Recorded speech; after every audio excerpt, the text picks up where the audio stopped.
There's one story that tells you everything you need to know about my mother.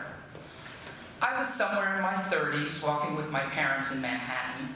Well, actually, you could never walk with both of my parents. My father was tall, over 6 feet tall, and he had very long strides.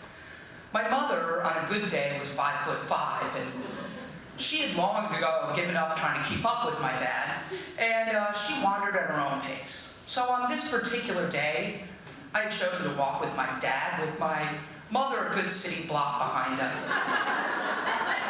And as I turned around to make sure she was still following us, I asked my dad if he ever worried that maybe something would ever happen to her. Did he not feel any responsibility for paying any attention to her at all?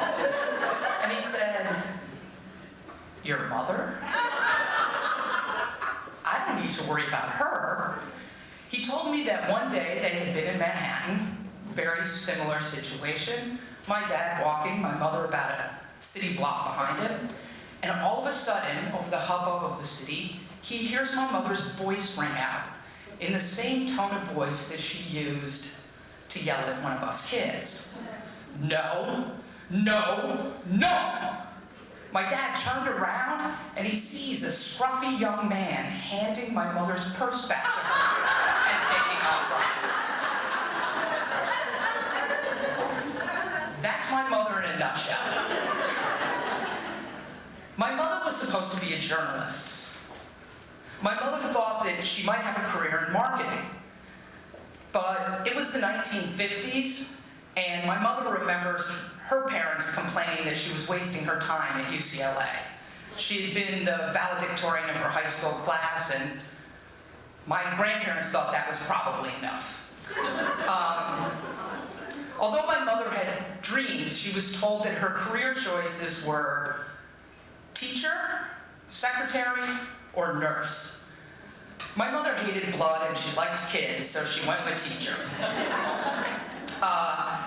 That was a short-lived career, though, because after about a year, she married my father and became pregnant. And in 1960, in the LA Unified School District, you could not be visibly pregnant and continue teaching. So my mother was fired. She gave birth to my oldest brother, and she briefly considered returning to work, but instead she became pregnant and gave birth, and for the next 7 years. And in 1967, she looked around and found herself surrounded by a 7-year-old, a 5-year-old, a 4-year-old, a 2.5-year-old, and newborn twins.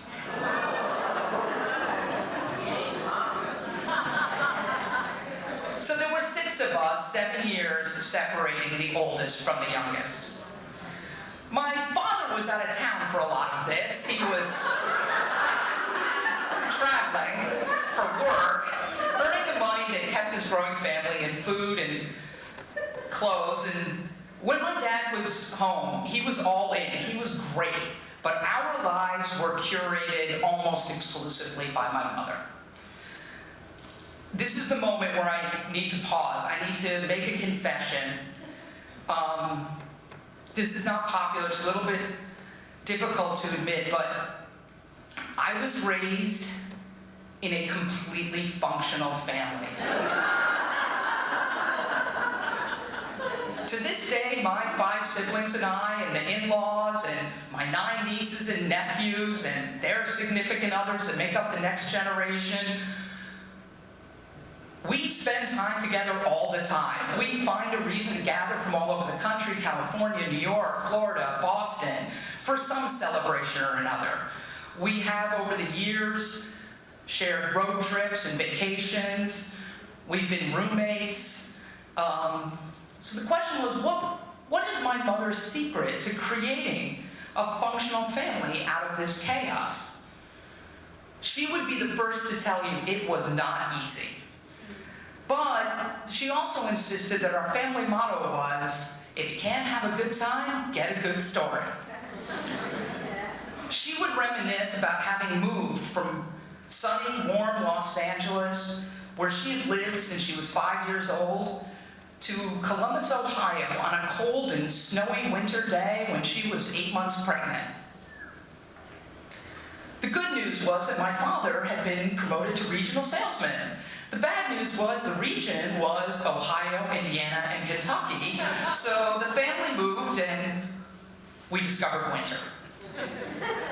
On one of the first warmish days in March, after my mother had been cooped up in the house mostly alone with a 4-year-old, a 2.5-year-old, a 18-month-old, and a newborn baby, she said she just walked next door, rang the doorbell, and when the woman opened the door, she said, with tears streaming down her face, "Do you think maybe sometime you could just come over and talk to me?" She says in reminiscing about it, I can only imagine how pathetic I must have looked. Because she said the woman flung the door open, grabbed her, all of us kids, dragged us in the house, and made her a martini.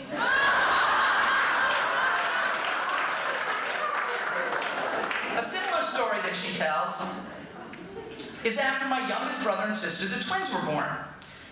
By then, we'd moved once again, this time farther from Los Angeles to New Jersey.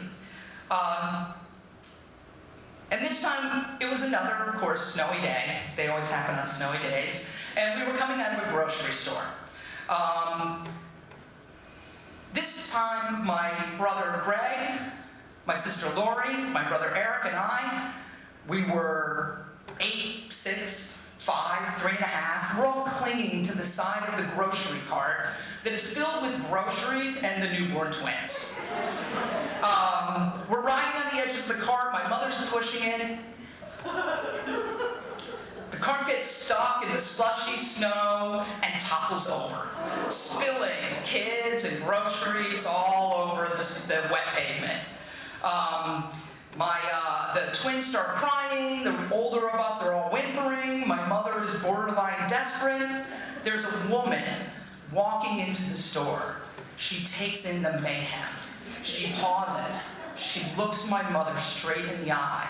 She says, "It only gets worse." And walks by her and goes into the store.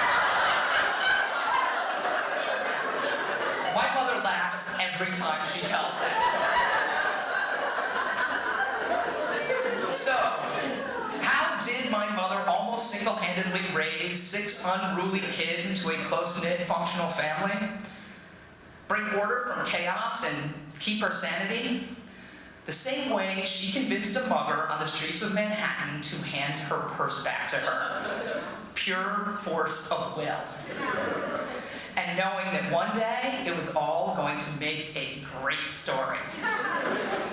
Happy Mother's Day to all the mothers out there who know the struggle is real. Thank you.